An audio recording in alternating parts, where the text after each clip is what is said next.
The morning started like any other on Avalon. The twin suns rose over the eastern mountains, casting long shadows across the colony's main settlement. Samantha Winters walked through the control center, checking reports from the night shift. As colony administrator, she took her job seriously. 5 years ago, Earth had sent 2,000 people to start a new life on this distant planet. Now there were over 8,000 colonists spread across 3 settlements. "Morning, Sam," said Alan Donovan as he entered the room. The security chief looked tired. He had dark circles under his eyes. "You look like you didn't sleep," Samantha said. Alan shrugged. "The long-range scanners picked up some strange energy readings last night. Nothing clear, just unusual." Samantha frowned. "Natural phenomenon?" "Maybe. I doubled the patrol ships just in case." Before Samantha could answer, a young officer ran into the room. "Administrator, Chief, you need to see this now." They rushed to the main view screen. The officer pulled up images from the orbital satellites. Several large ships had appeared at the edge of the system. They didn't match any known Earth or Allied designs. "How many?" Alan asked, his voice tense. 17 large vessels and several smaller ones," the officer replied. "They're heading straight for Avalon." Samantha pressed the colony-wide alert button. "This is not a drill. All citizens report to your emergency stations. This is not a drill." Alan was already calling his security teams. "Get all patrol ships back to defend the colony. Activate the shield generators." The colony had basics, defenses. They were designed to handle space debris and the occasional pirate, not a full invasion force. Samantha knew they were in serious trouble. "Send a distress signal to Earth," she ordered. "Maximum priority." The communications officer nodded. "Sending now, but at this distance, it will take 3 weeks to reach the nearest relay station." Outside, the colony's warning sirens blared. People rushed through the streets, some carrying children. The emergency plan was clear. Get everyone to the underground shelters. Alan's voice came through on the radio. "First contact in 5 minutes. Our patrol ships are in position, but they're badly outnumbered." Samantha watched the screens as the unknown ships entered orbit. For a moment, nothing happened. Then beams of energy shot from the largest ship, destroying 2 patrol vessels instantly. "They didn't even try to communicate," Samantha whispered. The attack happened fast. More energy beams hit the colony's shield generators. The protective dome flickered and failed. Then the aliens targeted the communication arrays and power stations. Within 20 minutes, the colony was in chaos. "We need to evacuate the control center," Alan said, pulling Samantha away from the screens. "They're landing troops." They ran through the hallways as explosions shook the building. Outside, strange aircraft flew low over the colony. Troops in metallic armor dropped to the ground and began moving through the streets. "Who are they?" Samantha asked as they reached the emergency transport. "The computer matched some symbols on their ships," Alan replied. "They call themselves the Zorians. No other information in our database." The transport took them to the main bunker complex beneath the mountains. Inside, frightened colonists huddled together. Medical staff treated the injured. Security personnel distributed weapons to anyone with military training. In the bunker's small command room, Samantha tried to assess the situation. Most communication systems were down. They had contact with only 2 of the 3 settlements. "The northern settlement is dark," Alan reported. "No contact for the past hour." Samantha stared at the limited data on their screens. "Did our distress signal get through before they destroyed the main array?" A communications technician looked up from her station. "Partial transmission confirmed. The signal was interrupted mid-send." "So Earth might not even know we're under attack," Samantha said quietly. Alan put his hand on her shoulder. "They'll know something's wrong when we miss our scheduled reports." "That could take weeks," Samantha said. "And even if they send help immediately, it would take nearly a month for the closest fleet to reach us. Then we hold out for 2 months," Alan said firmly. "We have supplies, weapons, and these bunkers were built to last." Over the next days, the situation grew worse. The Zorians set up bases in all 3 settlements. They brought in mining equipment and began extracting resources. They hunted for humans, capturing some and killing others who resisted. Alan organized the remaining security forces into resistance units. They made quick raids to gather supplies and sabotage Zorian operations. Samantha kept the bunker systems running and maintained order among the frightened colonists. A week after the invasion, they discovered that the Zorians had set up a planetary blockade. 20 ships now orbited Avalon, making sure no one could escape and no help could arrive. During a late-night strategy meeting, one of the council members voiced what many were thinking. We need to consider surrender. Maybe we can negotiate with them. Negotiate what? Alan asked angrily. They attacked without warning. They've shown no interest in communication. But we can't win, the council member argued. We're trapped underground while they take over our planet. Samantha stood up. We don't know if Earth received our message. We don't know if help is coming. But we do know that 8,000 people are depending on us to make the right decisions. She walked to the map showing their current situation. We continue to resist. We protect our people. And we hope that somehow Earth knows we're in trouble. That night, Samantha couldn't sleep. She went to the observation post near the bunker entrance. Through the hidden cameras, she could see the Zorian patrol ships flying over the empty colony buildings. The invaders had taken everything they had built over 5 years. Any change? She asked the guard on duty. Same as yesterday, he replied. They're expanding their mining operation to the western hills. Samantha looked up at the small patch of night sky visible from their position. Somewhere out there was Earth, millions of miles away. Did they know? Would help ever come? As the days turned into weeks, that question haunted everyone in the bunkers. They fought when they could, hid when they had to, and waited for a rescue that seemed less likely with each passing day. On Earth, deep within the United Defense Command headquarters in Colorado, General William Foster stared at the screen with concern. The fragmented message played again, breaking up every few seconds. This is Colony Administrator Winters from Avalon. We are under attack by unknown forces. Multiple ships have entered our system and heavy casualties. Lost contact with Northern Settlement. Requesting immediate military blockade in orbit. The message cut off abruptly. When did we receive this? William asked. Communications Officer Olivia Martinez checked her logs. It came through the relay station 3 days ago, sir. Based on transmission time, the attack happened about 3 weeks before that. William's face tightened. So they've been under attack for almost a month already.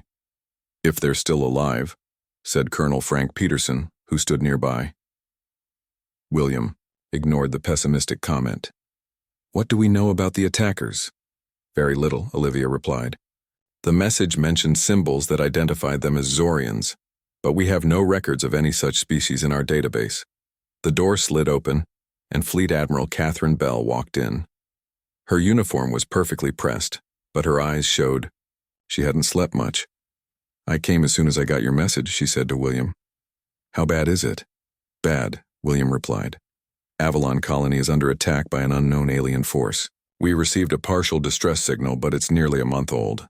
Catherine reviewed the data on the screen. The 7th Fleet is closest, but they're dealing with the pirate problem in the Centauri sector. They couldn't reach Avalon for at least 6 weeks, even at maximum speed. William nodded grimly. That would be 2 months since the initial attack, too long. Catherine looked at him carefully. You're thinking about the 1st Fleet? It's our only option, William said. They could reach Avalon in 2 weeks. The 1st Fleet was Earth's newest and most powerful military force, 15 capital ships with advanced weapons and engines. They were stationed near Jupiter, serving as Earth's last line of defense. Catherine frowned. Moving the 1st Fleet would leave the inner planets vulnerable. If these Zorians can attack Avalon without warning, they could target other colonies too, William argued. We need to show them that Earth protects its people, no matter how far away they are. After a moment, Catherine nodded. I'll call Admiral Hawkins immediately. Admiral Gregory Hawkins was reviewing repair schedules on his flagship, the ESS Intrepid, when the secure call came through. He listened carefully as Catherine explained the situation. A colony under attack with no help for a month. Gregory said when she finished. How soon can we depart? How quickly can you get your fleet ready? Catherine asked. 6 hours, Gregory replied without hesitation. We're at 90% readiness now. Then you have authorization to proceed immediately, Catherine said. Save that colony, Admiral, whatever it takes. Gregory ended the call and immediately ordered all officers to the command deck. Within minutes, his top staff had gathered. We have a mission, he announced. Avalon Colony is under attack by an unknown alien force called the Zorians. We depart in 6 hours. Navigation Officer Patricia Miller spoke up. Avalon is at the edge of explored space, sir. Even with our fastest engines, it would take 17 days to reach them. That's not good enough, Gregory replied. Those colonists have been fighting for their lives for a month already. Chief Engineer Ramirez, I need more speed from the engines. Victor Ramirez, a stocky man with 20 years of experience, shook his head. The engines aren't designed to run beyond their safety limits for extended periods. I'm not asking if it's safe, Gregory said firmly. I'm asking if it's possible. Victor thought for a moment.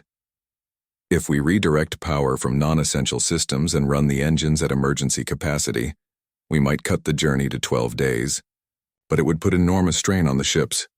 Then we'll repair as we go, Gregory decided. Send word to all ships in the fleet. We launch in 6 hours. News of the mission spread quickly through Earth's defense network.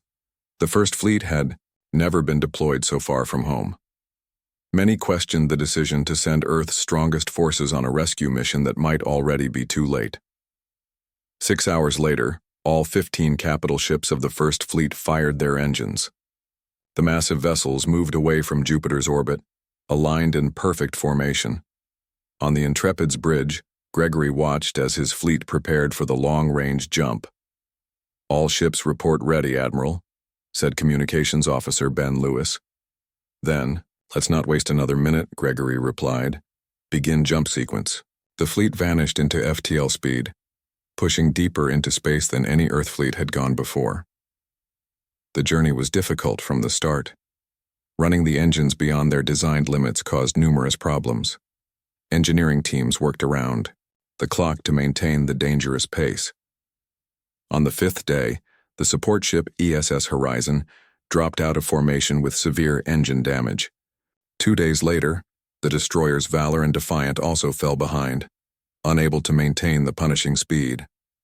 In the Intrepid's tactical room, Lieutenant Commander Natalie Parks studied the limited information they had about the enemy.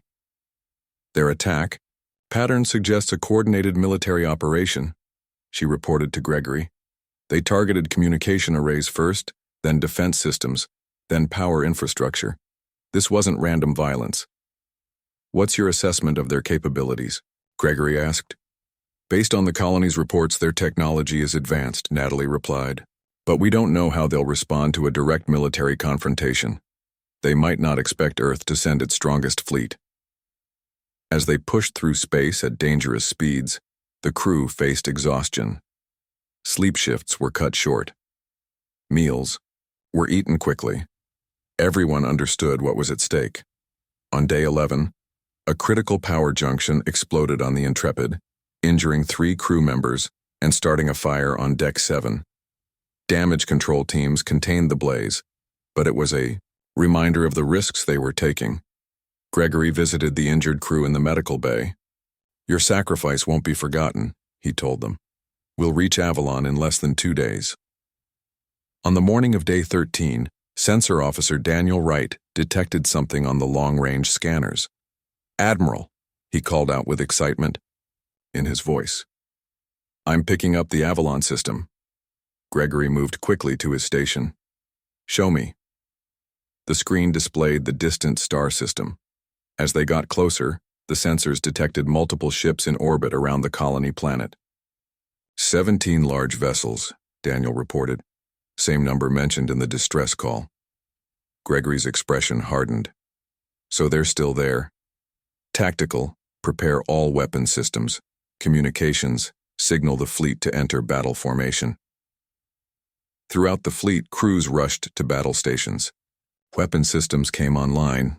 Shield generators powered up to maximum capacity. How long until we're in range? Gregory asked. 4 hours at current speed, Patricia answered from the navigation station. Gregory nodded. Perfect. The element of surprise will be complete. He looked around at his crew, determination in his eyes. They thought no help would come for Avalon. They were wrong. The First Fleet approached the Avalon system silently. Admiral Gregory Hawkins ordered all ships to run dark, with minimal power to sensors and engines. They would only have one chance at surprise. How long until we're in position? Gregory asked, standing at the center of the Intrepid's bridge. 20 minutes, sir, Patricia replied from the navigation station. Her fingers moved quickly across the controls, guiding the massive ship. Gregory addressed his bridge crew. The Zorians have no idea we're coming. Our first strike must be fast and powerful. Target their largest ships first.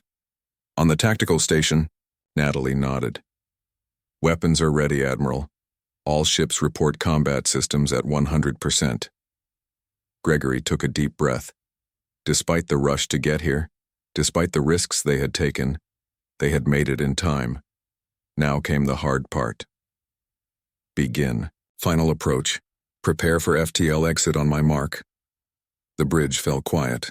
Only the soft beeping of computers broke the silence. All 15 remaining ships of the First Fleet moved into attack formation. Mark, Gregory said calmly. The fleet dropped out of FTL directly among the Zorian ships. The enemy vessels were arranged in a standard blockade pattern, evenly spaced around the planet. They never expected an attack to come from between their own lines. Fire all weapons, Gregory ordered. The space around Avalon lit up as Earth ships unleashed their full firepower. 3 Zorian cruisers exploded before they could even raise their shields. 2 more took heavy damage and drifted out of formation. Direct hit on all primary targets, Natalie reported, her voice steady despite the excitement. Enemy ships are powering up weapons and shields. The Zorians recovered quickly from their surprise. Their ships began to return fire, sending strange, blue energy beams toward the Earth vessels. Evasive maneuvers, Gregory ordered. All ships maintain attack formation Delta. On the planet below, Alan Donovan was leading a night raid against a Zorian supply depot. His small team of 6 resistance fighters moved quietly through the shadows. After a month of fighting, they had learned the enemy's patterns. Suddenly, the night sky lit up with bright flashes. Alan looked up confused. The lights were too big and too bright to be normal orbital movement. What's happening? Whispered one of his team members. Before Alan could answer, his old military radio crackled to life. They had kept it with them, but hadn't received any transmissions for weeks. This is Admiral Gregory Hawkins of the Earth First Fleet to any surviving Avalon colonists. We have engaged the enemy in orbit and will commence ground support operations shortly. Hold your positions and await further instructions. Alan stared at the radio in disbelief. Then he smiled for the first time in weeks. It's Earth, he told his team. They came for us. Back in the main bunker, Samantha was coordinating supply distribution when someone ran into the room shouting about lights in the sky. Moments later, the radio message came through. The command center erupted in cheers and tears. Samantha grabbed the radio. This is Administrator Winters. We read you, Admiral. There are approximately 6,000 survivors in the main bunker, complex and smaller resistance groups throughout the colony. In orbit, the battle grew fierce. The Zorian ships fought back with surprising power. Their weapons could penetrate standard shields, forcing the Earth fleet to modify their defenses. Mid-battle, their ships are linking defensive systems, Natalie reported. They're adapting to our attack patterns. Gregory studied the tactical display. Implement Strategy Delta 9. Break the fleet into 3 battle groups. The Earth ships split into smaller formations, attacking from different directions. This prevented the Zorians from focusing their defenses in one area. Group 1, target their left flank. Group 2, hit their command ship. Group 3, protect our damaged vessels, Gregory ordered. The Intrepid led Group 2 in a direct assault on the largest Zorian vessel. The massive alien ship turned its main weapons on them.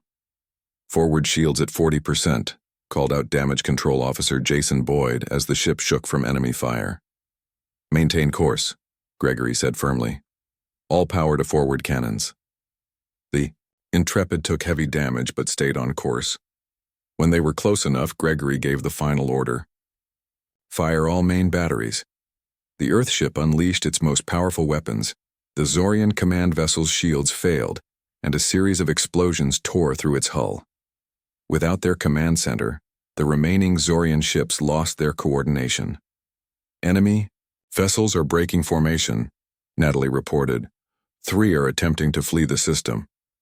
Don't let them escape, Gregory ordered. We can't allow them to report back to their homeworld. The First Fleet pursued the fleeing ships, catching them before they could jump to FTL. Within hours, the space around Avalon was clear of enemy vessels. Gregory contacted the planet again. Administrator Winters, the orbital battle is won. We're sending down Marines to help with any remaining enemy forces on the ground. Samantha's voice came back, filled with emotion. Thank you, Admiral. We've been fighting for so long. Some of us stopped believing help would ever come. Gregory smiled. Earth doesn't abandon its people, no matter how far away they are. The next day, transport ships brought down Marines and medical teams. They quickly secured the landing zones and began moving toward Zorian positions. The aliens fought hard but were now cut off from orbital support. Alan's resistance fighters joined with the Marines, guiding them through the colony and pointing out enemy strongholds. After a month of hiding and running, it felt good to fight in the open. In the bunker, Samantha organized teams to help the wounded and distribute supplies from Earth. For the first time in weeks, children played freely while their parents talked about rebuilding rather than surviving. 3 days after the First Fleet's arrival, Gregory came down to the surface. He wanted to meet the people who had held out against impossible odds. The Marines had set up a secure base in what remained of the colony's main building. Samantha and Alan waited nervously. They had spoken with Gregory over the radio but had never met him in person. The Admiral walked in wearing a clean uniform. Despite the battle, he looked calm and professional. He shook hands with both of them. You kept 6,000 people alive when most would have surrendered, he said. Earth owes you both a great debt. Samantha looked tired but proud. We never gave up hope that someone would come. But after the first month passed, she didn't finish the sentence. She didn't need to. Everyone understood how close they had come to disaster. Why did they attack us? Alan asked. We posed no threat to them.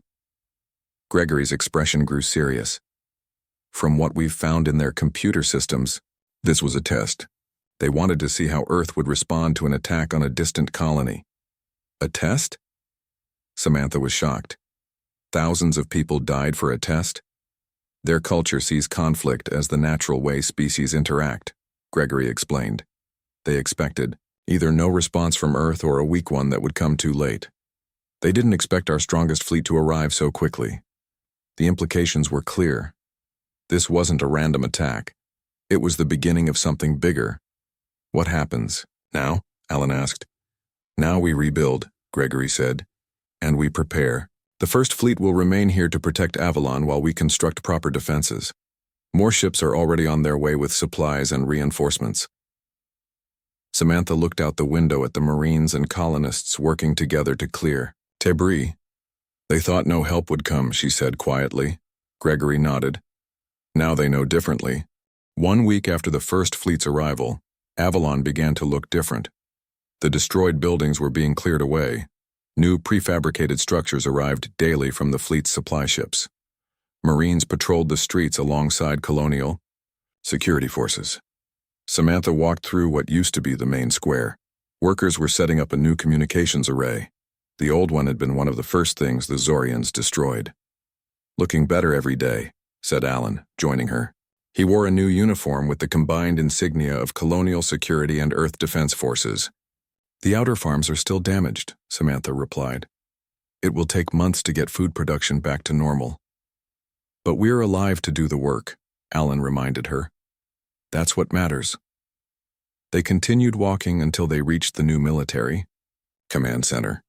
Inside, Admiral Gregory was meeting with his officers. A large holographic display showed the Avalon system and the positions of Earth ships. Administrator, Security Chief. Gregory greeted them. Just in time. We've finished analyzing the data from the Zorian ships. The holographic display changed. to show star charts. Several star systems were marked in red. "What are we looking at?" Samantha asked. "Zorian territory," Gregory explained. "Based on the navigational data we recovered, their home system is about 30 light-years from here. These red markers show other colonies they've attacked." Alan studied the map carefully. "There are at least 12 marked systems, all attacked within the last 2 years," Gregory confirmed. "The Zorians have been expanding rapidly, testing the defenses of various species." "And now they've tested us," Samantha said. "What happens next?" Gregory's face grew serious. "We're still analyzing their communications, but it appears they were sending regular reports to their home world. When those reports stopped, they'll know something happened. So they might send more ships," Alan concluded. "Almost certainly," Gregory agreed. "That's why we're turning Avalon into a fortress." Outside the command center, large defense platforms were being assembled in orbit. On the ground, powerful shield generators and weapon emplacements were under construction.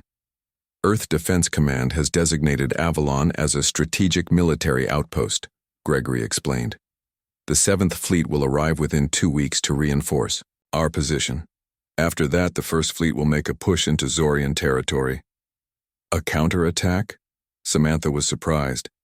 "Isn't that risky?" "More risky to wait," Gregory replied. "Our analysts believe the Zorians operate like ancient conquerors. If we show weakness, they'll see it as an invitation to attack again. We need to demonstrate that attacking human colonies has consequences." The meeting continued with details about the colony's reconstruction. When it ended, Alan offered to show Gregory the resistance tunnel network they had built during the occupation. "Your people accomplished amazing things with limited resources," Gregory said as they walked through the narrow underground passages. "These tunnels made it possible to move around the colony undetected." "Necessity and desperation," Alan said simply. "We had no choice but to adapt." As they talked, Alan's radio crackled with an urgent message. "Security Chief, we have a situation at the northern perimeter. Sensors detected movement in the forest." Alan and Gregory rushed to the northern checkpoint. A patrol of Marines and security personnel were already there, weapons ready. "What do we have?" Alan asked the patrol leader. "Something moving in the trees," the Marine replied. "Too big to be local wildlife." Gregory looked through binoculars. For a moment, nothing moved. Then he saw it, a flash of metallic armor among the trees. "Zorians," he said quietly. "A scouting party." "I thought we got them all," Alan said. "Apparently not. They must have been hiding in the mountains." Gregory called for reinforcements, while Alan organized the patrol into a defensive position.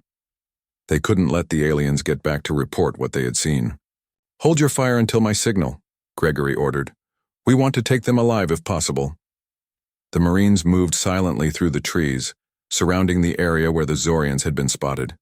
Gregory and Alan positioned themselves behind a fallen log, watching the forest carefully. 3 Zorians emerged from the trees. They wore battle armor and carried strange weapons. Their helmets had multiple eye slits, suggesting they had more than 2 eyes. They moved cautiously, stopping often to scan the area. Gregory raised his hand, ready to give the signal to fire. But before he could, one of the Zorians looked directly at their position. It raised its weapon. "Now!" Gregory shouted. The Marines opened fire from all sides. 2 Zorians fell immediately. The 3rd tried to run but was hit by Alan's stun blast. It collapsed to the ground, unconscious but alive. "Secure the prisoner," Gregory ordered. "Get it back to the base for questioning." The Marines quickly moved in, binding the alien with special restraints. This was the first Zorian they had captured alive since reclaiming the colony. Back at the base, medical officers examined the alien while it was kept sedated. Scientists studied its armor and weapons. After several hours, they presented their findings to Gregory, Samantha, and Alan. "The Zorian biology is fascinating," said Dr. Linda Benson, the fleet's chief medical officer. "They evolved on a high-gravity world, which explains their dense muscle structure and reinforced skeleton." "What about their technology?" Gregory asked. "Advanced, but not beyond our understanding," replied Chief Engineer Victor. "Their weapons use a form of plasma energy rather than projectiles, Their armor contains communication systems linked to their ships. Can we communicate with it? Samantha asked. Dr. Benson nodded. Their language is complex, but our computer has been analyzing it from the ship data we captured. We should be able to establish basic communication. When the Zorian regained consciousness, it found itself in a secure room. A clear barrier separated it from the humans. Gregory, Samantha, and Alan watched as Dr. Benson activated the translation system. "Can you understand me?" she asked. The alien made a series of clicking sounds. The computer translated, "I understand. You are the Earth creatures." "Why did you attack our colony?" Gregory asked. "To test your response," the Zorian replied. "To measure your strength. You killed hundreds of our people for a test?" Samantha couldn't hide her anger. The Zorian's head tilted in what might have been confusion. Combat is how species learn about each other. We test, we measure, we decide. "Decide what?" Alan asked. "Whether to conquer or to avoid." The alien replied simply. "Your response was unexpected.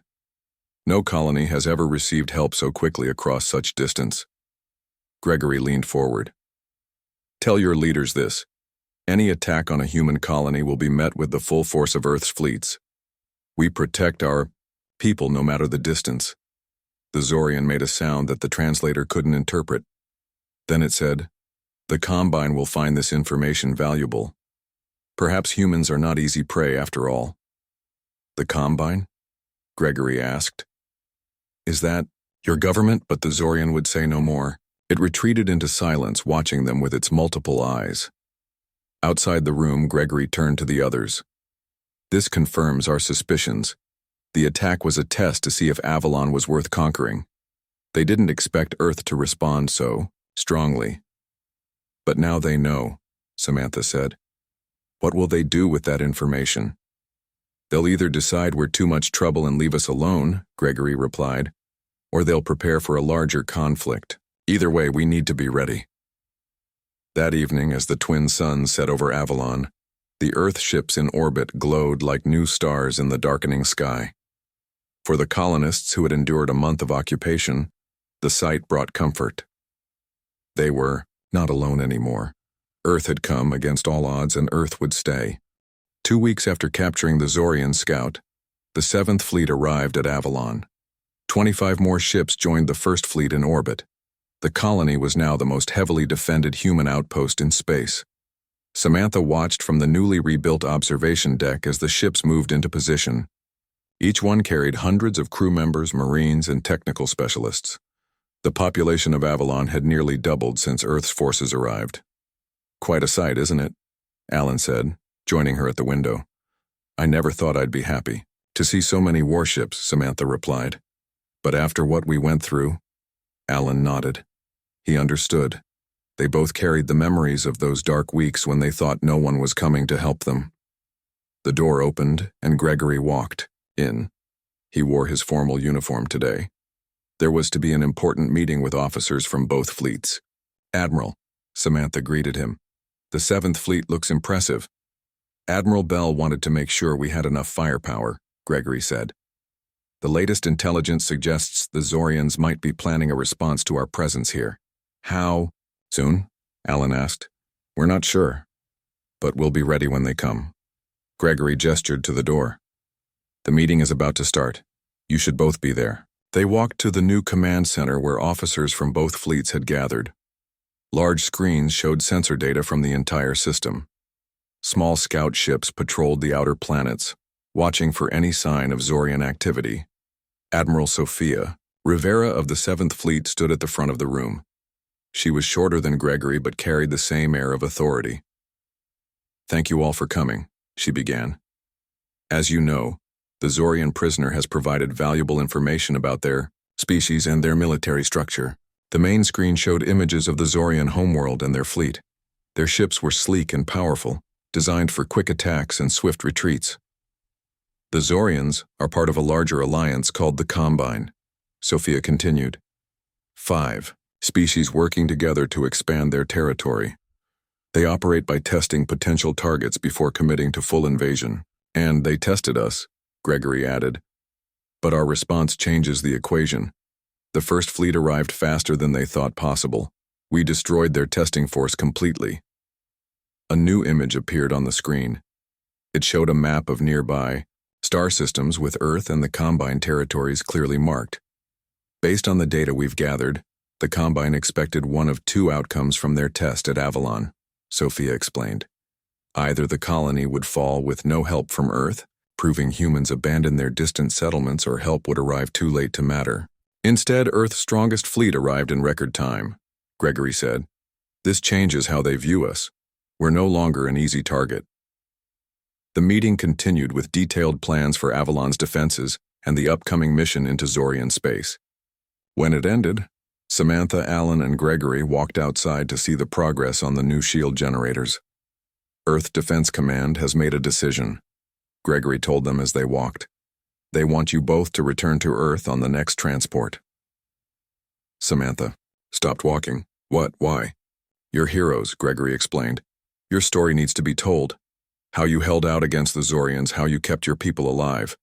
It will help prepare other colonies for possible attacks. My place is here, Samantha said firmly. These are my people, and my security teams need me, Alan added. Gregory smiled. I thought you might say that. I'll tell Command you've declined the offer. As they continued their tour, an alarm suddenly blared from the command center. Gregory's communicator beeped urgently. Admiral, we've detected multiple FTL signatures at the edge of the system, reported a tense voice. Sensors confirmed 23. Vessels approaching. Zorian design. Sound general quarters, Gregory ordered. All civilians to shelter immediately. I'm on my way to the command center. Throughout the colony, warning sirens echoed. People who had only recently returned to their rebuilt homes now rushed to the reinforced shelters beneath the settlement. Marines and security personnel moved to defensive positions. In orbit, the Earthships formed a protective barrier around Avalon. Weapons powered up, and fighters launched from carrier vessels. This time, Earth was ready for the Zorians. Samantha and Alan joined Gregory in the command center. The screens showed the approaching Zorian fleet. Their force is larger than the one that attacked us before, Samantha observed. But so is ours, Gregory replied. And they've lost the element of surprise. The Zorian fleet slowed as it approached, clearly surprised by the number of Earthships waiting for them. For several tense minutes, nothing happened. Then a transmission came through. They're hailing us, said Communications Officer Ben Lewis. Standard frequency. Put it through, Gregory ordered. The screen showed a Zorian in elaborate armor. Its multiple eyes blinked as it studied the humans. I am Fleet Commander Xerix of the Combine Forces. The translator converted its clicks and whistles. You have destroyed our testing fleet and fortified this world. This colony is under Earth's protection, Gregory replied. Any attack will be met with overwhelming force. The Zorian made a gesture with its upper limbs. The test has yielded unexpected results. Your species defends its distant territories with impressive speed and power. It's not a test, Gregory said firmly. These are our people. Distance doesn't matter. There was a long pause before the Zorian spoke again. The Combine recognizes strength when it sees it. We did not expect such a response for one small colony. Every human colony is worth protecting, Samantha said, stepping forward. That's something your tests taught us. The Zorian commander studied her. You are the leader who resisted our occupation forces. One of many, Samantha replied. We fought because we knew Earth would come for us. Again, the Zorian was silent for a moment. Then it made a different gesture. The Combine will withdraw from this sector. Your species has earned a rare distinction. You are not easy prey. Perhaps in time we will meet again under different circumstances. The transmission ended. On the tactical display, the Zorian ships began to turn away from Avalon. Are they really leaving? Alan asked, suspicious. Sensors. Confirm they're powering up FTL drives, reported Sensor Officer Daniel. They're departing the system. Gregory watched carefully until the last Zorian ship disappeared from their sensors. Don't relax yet, This might be a tactical retreat, not a permanent one. But it's a start, Samantha said. Over the next few days, the Earth fleets maintained their vigilance, but no Zorian ships returned. Slowly, life on Avalon began to normalize. The rebuilding continued with new determination. 1 month after the first fleet's arrival, Avalon held a ceremony to honor those who had died during the occupation and to celebrate their newfound security. A memorial wall listed the names of the lost. A new planetary defense center bore the names of those who had led the resistance. As night fell and the ceremony ended, Samantha, Alan, and Gregory stood looking at the stars. "Do you think they'll come back?" Samantha asked. "Probably," Gregory admitted, "but not soon and not in the same way. They've learned that attacking Earth's colonies has consequences. And we've learned something too," Alan said. "No matter how far from Earth we go, we're still connected. Help will come when we need it." Samantha nodded, looking up at the Earth ships glowing in orbit. "They thought no help would come," she said quietly. They were wrong. In the darkness of space beyond Avalon, the stars continued their eternal watch. Earth's colonies would face more challenges in the future, but they would face them knowing they were not alone. Earth's strongest fleet had come once, it would come again if needed. That was a promise written in the stars.